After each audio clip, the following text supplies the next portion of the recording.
बच्चों, COEP हो या PICT, VJTI हो या SPIT या हो वालचंद कॉलेज, MHT CET में टॉप करना है तो आपको फॉलो करनी होगी 3 स्टेप्स। स्टेप नंबर 1, कॉन्सेप्ट्स को बिल्ड करना है फ्रॉम बीटा 4.0।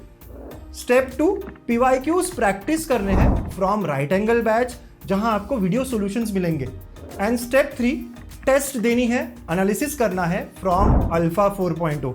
ये सब आपको मिलेगा on Ganitank app, trusted by more than 1 lakh students.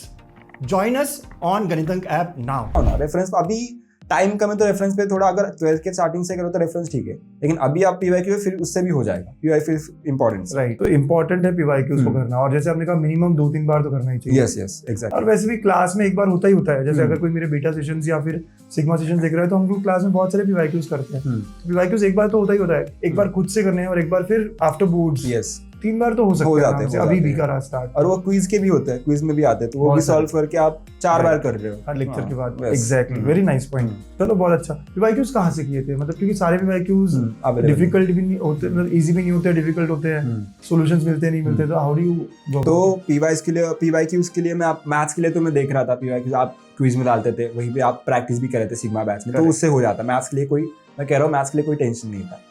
Physics chemistry के लिए जब सर ने राइट एंगल बैच ज्वाइन, क्योंकि तब तक मैंने सिलेबस कर लिया था, मेरा कवर 80% सिलेबस कर लिया था कवर। राइट। फिर आपने राइट एंगल बैच अनाउंस की, तो मेरे जो चैप्टर्स हो गए तो मैं उनकी रिवीजन पहले कर देते थे, वो पूरा थोड़ा बहुत बता देते, वो हो जाता था रिवाइज, 1 शॉट नोट्स बनाता था मैं।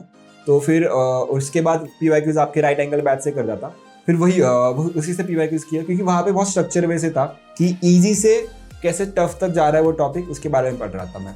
राइट एंगल सॉर्टेड, बहुत सॉर्टेड था, इससे मुझे ज्यादा इधर उधर घूमने की जरूरत नहीं पड़ी। राइट एंगल बैच ली, 2021 से 2023 के PYQs किए, खत्म हो गया मेरा। ज्यादा इतना सिंपल था बस। राइट, वो हमने 3 साल के लिए रखा था, और फिजिक्स केमिस्ट्री में हमने सेम किया था कि भाई शॉर्ट रखा था सारी चीजें।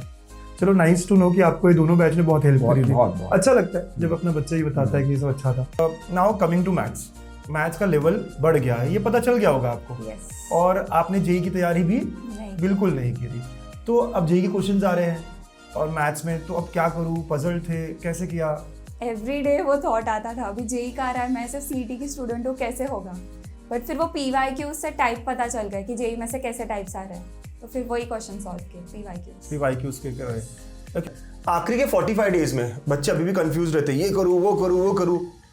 आखिरी के 45 डेज में क्या क्रिस्प अप्रोच होनी चाहिए ओवर प्रॉब्लम सॉल्विंग? सर, सबसे मेन चीज लिख के करना है, देख के कुछ भी नहीं होगा, रट्टा करने से कुछ भी नहीं होगा।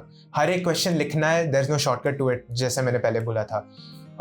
अभी आपको वो इंपॉर्टेंस देनी है क्वेश्चंस को कि कौन सा क्वेश्चन कितने बार रिपीट करना है, मुझे समझा है या नहीं, वापस कितने बार सॉल्व करना है। तो बच्चों, ये बहुत क्लैरिटी हम देना चाहते हैं आपको कि बस लेक्चर्स करो, PYQs करो। PYQs कहाँ से करें, ये क्वेश्चन है जो आप अभी ऑलरेडी आंसर कर रहे हो, लेकिन कभी बुक्स नहीं रिफर करने की कोशिश करी आपने कि यार उस बुक में तो सारे PYQs है, उसी से सॉल्व कर लेता हूँ? मैंने 2-3 बुक्स रेफर करने का ट्राई किया, बट मुझे मेन पॉइंट ये नोटिस हुआ कि उधर जो क्वेश्चंस थे वो स्ट्रक्चराइज नहीं थे।